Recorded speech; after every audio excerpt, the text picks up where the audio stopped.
بسم الله الرحمن الرحيم.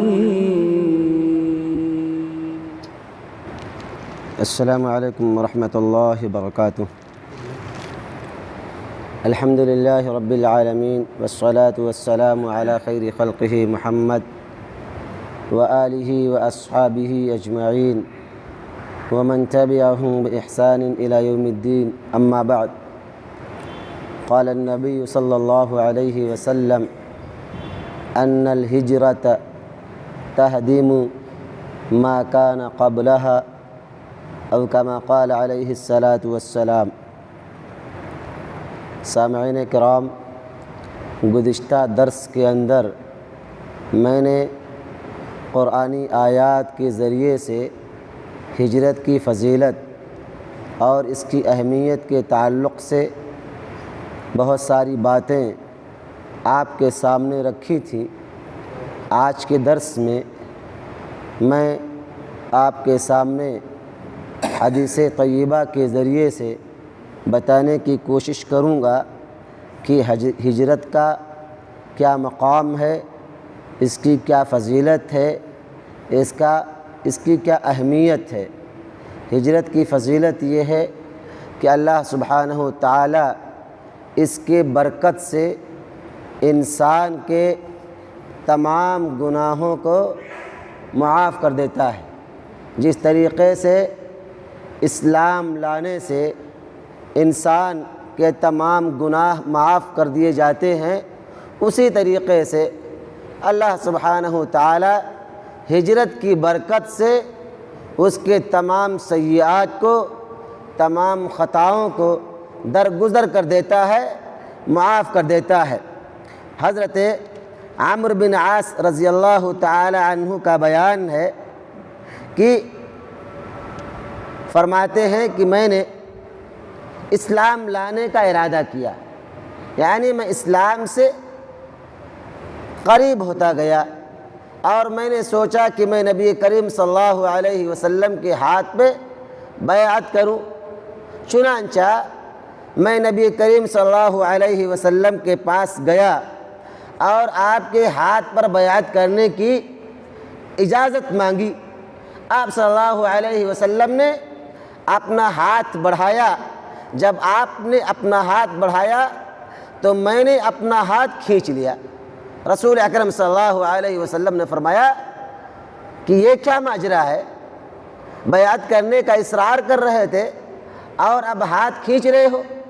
انہوں نے کہا اللہ کے رسول صلی اللہ علیہ وسلم، ایک سوال کرنا چاہتا ہوں کہ کیا میرے اسلام لانے سے اللہ سبحانہ و تعالی بیعت کرنے کی وجہ سے میرے گناہوں کو معاف کر دے گا؟ تو آپ صلی اللہ علیہ وسلم نے فرمایا کہ اما علمت ان الاسلام تهدم ما كان قبله وان الهجرة تهدم ما كان قبلها وان الحج يهدم ما كان قبله. رسول اکرم صلی اللہ علیہ وسلم نے، مسلم شریف کی روایت ہے کہ کیا تمہیں معلوم ہے کہ اللہ سبحانہ و تعالی اسلام لانے کی وجہ سے آدمی کے تمام گناہوں کو، خواہ وہ چھوٹے ہوں یا بڑے، معاف کر دیتا ہے. اسی طریقے سے ہجرت کرنے کی وجہ سے اللہ سبحانہ و تعالی اس کے تمام گناہوں کو معاف کر دیتا ہے. اسی طریقے سے اگر کوئی مسلمان حج بیت اللہ کرتا ہے، یعنی خانہ کعبہ کا طواف کرتا ہے، حج کا فریضہ انجام دیتا ہے، تو اللہ سبحانہ و تعالی اس کے تمام گناہوں کو معاف کر دیتا ہے. حدیث میں آتا ہے کہ وہ ایسے ہی واپس لوٹتا ہے جس طریقے سے ایک بچہ ماں کے پیٹ سے جنم لیتا ہے. جس طریقے سے ماں کے پیٹ سے پیدا ہونے والے بچے پر کوئی گناہ کا نام و نشان نہیں ہوتا، اسی طریقے سے جو حج کر کے واپس آتا ہے، حج مقبول کرتا ہے، اللہ سبحانہ و تعالی اس کے گناہوں کو معاف کر دیتا ہے. تو پتہ یہ چلا کہ اس حدیث سے کہ اللہ سبحانہ و تعالی ہجرت کی برکت سے انسان کے تمام گناہوں کو معاف کر دیتا ہے. اسی طریقے سے اللہ سبحانہ تعالیٰ نے صحابہ کرام کے بارے میں فرمایا کہ علیک بالہجرہ فإنک لا مثیل لہا۔ اللہ سبحانہ تعالیٰ ہجرت کی برکت سے ایسا بدلہ دیتا ہے، ایسی ثواب سے نوازتا ہے کہ اس کی دنیا میں کوئی مثال ہی نہیں ہے، لا مثال ہے۔ یعنی ہجرت کی برکت یہ ہے، ثواب یہ ہے کہ اللہ سبحانہ تعالیٰ اس کے عوض میں کتنا نوازے گا، کتنا عطا کرے گا، اس کی کوئی مثال، کوئی نمونہ انسان اپنے ذہن و دماغ میں سوچ نہیں سکتا ہے۔ یعنی اس کا ثواب اتنا ہے کہ انسان کی سوچ سے پرے ہے، انسان سوچ نہیں سکتا ہے، یہ فائدہ ہے۔ اور ہجرت کی برکت سے اللہ سبحانہ تعالیٰ خودکشی جیسے جرم کو بھی معاف کر دیتا ہے۔ خودکشی اتنا بڑا گناہ ہے کہ اللہ سبحانہ تعالیٰ اسے اسی حالت میں رکھتا ہے، اس کو معاف نہیں فرماتا ہے۔ لیکن اس کا اتنا بڑا ثواب ہے ہجرت کا کہ اگر کوئی شخص، کوئی مسلمان خودکشی کر لیتا ہے، یعنی اپنی جان اپنی ہاتھ سے لے لیتا ہے، اس کے بعد اگر اس کے یہاں ہجرت کا درجہ موجود ہے، یہ عمل موجود ہے، اللہ سبحانہ تعالیٰ اس کے گناہ کو معاف کر دیتا ہے اور اسے جنت نصیب کر دیتا ہے۔ مسلم شریف کی روایت ہے، فرماتے ہیں کہ اللہ سبحانہ تعالیٰ نے حضرت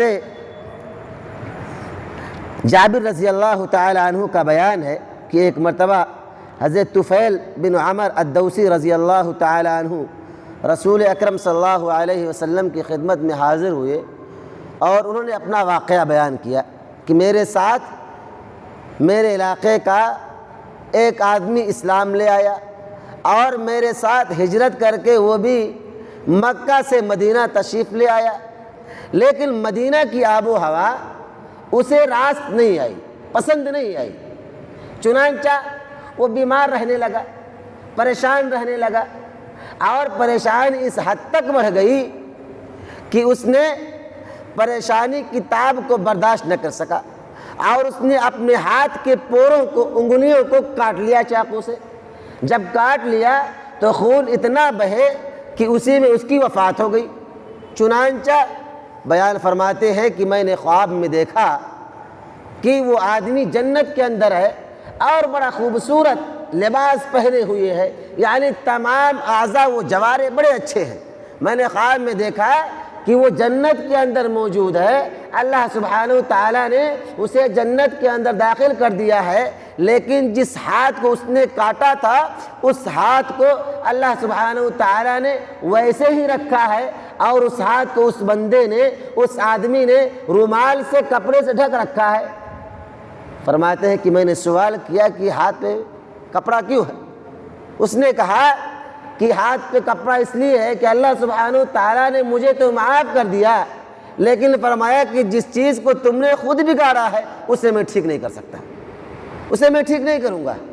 چنانچہ رسول اکرم صلی اللہ علیہ وسلم سے جب دوسی رضی اللہ تعالی عنہ نے خواب بیان کی تو آپ صلی اللہ علیہ وسلم نے ان کے لیے دعا کی کہ اے اللہ اس کے ہاتھ کو بھی ٹھیک کر دے۔ تو پتہ یہ چلا کہ کبیرہ گناہ، آپ صلی اللہ علیہ وسلم نے علت بیان کی، اللہ نے معاف کیوں کیا؟ کیونکہ اس نے ہجرت کر رکھی تھی اللہ کے راستے میں، اللہ کے دین میں، دین کو بچانے کے لیے، اپنے ایمان اور عقیدے کو بچانے کے لیے، اپنے رب کی خوشنودی کو، رضا کو پانے کے لیے اس نے اپنا گھر بار چھوڑ دیا تھا۔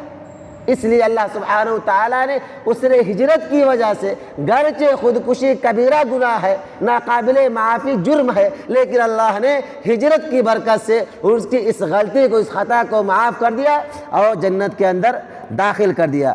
آپ صلی اللہ علیہ وسلم نے ایک حدیث کے اندر فرمایا ہے کہ انا زعیم لمن آمن بی واسلم وہاجر بیت فی ربض الجنہ وبیت فی وسط الجنہ وبیت فی اعلی غرف الجنہ۔ نسائی کی روایت ہے۔ اللہ کے نبی جناب محمد مصطفیٰ صلی اللہ علیہ وسلم ارشاد فرماتے ہیں کہ میں اس شخص کے لیے ضمانت دیتا ہوں، ایک گھر جنت کے کنارے میں، ایک گھر جنت کے بیچوں بیچ میں، اور ایک گھر جنت کے سب سے اعلیٰ حصے پر۔ یعنی میں ایسے شخص کے لیے ایک ایک گھر کی ضمانت دیتا ہوں جو گھر جنت کے کنارے میں ہوگا، جنت کے بیچوں بیچ میں ہوگا، اور جنت کے سب سے اعلیٰ حصے میں ہوگا، یعنی جنت کے تینوں طبقات میں اس کے گھر موجود ہوں گے۔ آپ نے فرمایا جو مجھ پر ایمان لایا، من آمن بی، مجھ پر ایمان لایا اور مسلمان ہو گیا، مسلمان ہونے کے بعد وہ شخص ہجرت کیا، یعنی جس کے اندر یہ تینوں کیٹیگری، تینوں خصوصیات موجود ہوں گی، اللہ سبحانہ و تعالیٰ کل جنت کے اندر اسے جنت کے تینوں مقامات پر، آخری حصے میں، بالائی حصے میں اور بیچوں بیچ میں اس کو گھر نوازے گا۔ یہ جنت جو ملے گا میرے بھائیوں، یہ ہجرت کی برکت سے ملے گا۔ اسی لیے اللہ کے نبی جناب محمد مصطفیٰ صلی اللہ علیہ وسلم سے روایت ہے، حضرت عبداللہ بن عمر رضی اللہ تعالیٰ عنہ بیان فرماتے ہیں کہ ایک مرتبہ رسول اکرم صلی اللہ علیہ وسلم نے ان سے دریافت فرمایا کہ اتعلم اول زمرۃ تدخل الجنۃ من امتی، کیا تمہیں معلوم ہے کہ میری امت میں سب سے پہلا جتھا، سب سے پہلی گروہ جو جنت کے اندر داخل ہوگی وہ کون ہے؟ حضرت عبداللہ بن عمر رضی اللہ تعالی عنہ بیان فرماتے ہیں کہ میں نے کہا اے اللہ کے رسول صلی اللہ علیہ وسلم، آپ کو زیادہ علم ہے، اللہ و رسول اعلم، اللہ اور اس کے رسول زیادہ بہتر جانتے ہیں۔ تو آپ صلی اللہ علیہ وسلم نے فرمایا کہ وہ مہاجر ہوں گے جنہوں نے اللہ کے راستے میں ہجرت کی ہے، یعنی اپنا گھر بار، اپنا وطن، اپنی آل اولاد، اپنی تمام چیزوں کو اللہ کی رضا، اللہ کے خوشنودی کے لیے چھوڑ دیا ہے۔ یہ لوگ جنت میں سب سے پہلے داخل ہوں گے۔ رسول اکرم صلی اللہ علیہ وسلم فرماتے ہیں کہ مہاجرین جنت کے دروازے پر کھڑے ہوں گے اور جنت کے فرشتے ان سے سوال کریں گے کہ کیا تمہارا حساب ہو گیا؟ یہ لوگ کہیں گے کہ تم لوگ کس حساب کی بات کر رہے ہو؟ حالانکہ ہمارا معاملہ یہ تھا کہ ہم ہمیشہ اللہ کی رضا اور اس کی خوشنودی کے لیے اپنے کندھوں پر تلواروں کو رکھے گھوما کرتے تھے، ہمارا ماجرا یہ تھا، ہماری حالت یہ تھی۔ وہ فرشتے کہیں گے کہ کیا تمہارا حساب و کتاب ہو چکا؟ وہ بتائیں گے کہ ہم نے ہجرت کی ہے، ہم مہاجر ہیں۔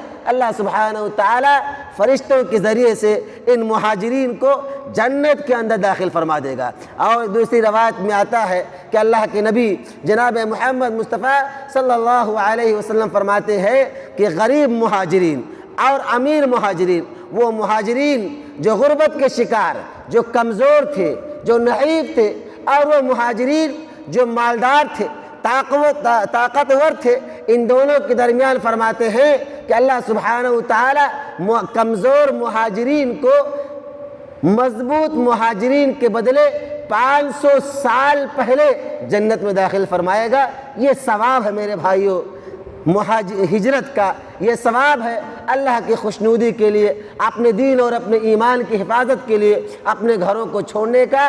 یہ ثواب ہے اس ہجرت کا جس کی طرف نسبت ہماری اسلامی کیلنڈر ہے، یعنی جس سے ہمارا سال، ہمارا کیلنڈر منسوب ہے ہجری سال، یہ اس کا مقام ہے۔ اللہ سبحانہ و تعالی ہم تمام مسلمانوں کو اپنی تاریخ اور اپنی تہذیب و تمدن کو سمجھنے کی توفیق عطا فرما۔ الہ العالمین اس کی اہمیت اور مقام و فضائل کو سمجھنے کی توفیق عطا فرما۔ الہ العالمین ہم تمام مسلمانوں کو کتاب و سنت پر زندگی گزارنے کی توفیق عطا فرما۔ آمین۔ والسلام علیکم ورحمۃ اللہ۔